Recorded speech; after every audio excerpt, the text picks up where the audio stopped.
সুপ্রিয় বন্ধুরা, দেশ ও দেশের বাইরে থেকে যে যেখান থেকে দেখতেছেন সবাইকে জানাই আসসালামু আলাইকুম। বন্যার পানিতে কারেন্ট জাল ফেলানো হয়েছে।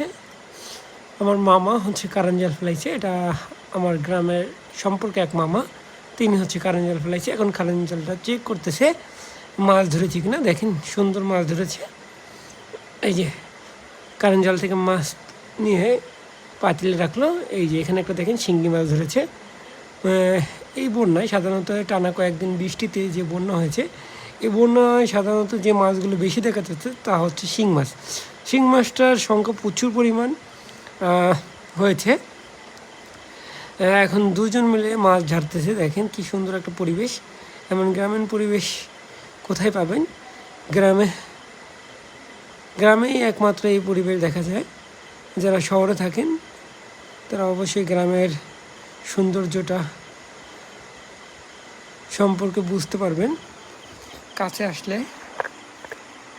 যাই হোক,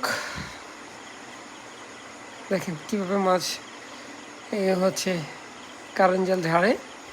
সাধারণত কারেন্ট জালগুলো পানিতে ফেলে রাখা হয়, তারপর কিছু সময় পরে এগুলো ঝাড়া হয়। মাছ থাকলে কারেন্ট জালে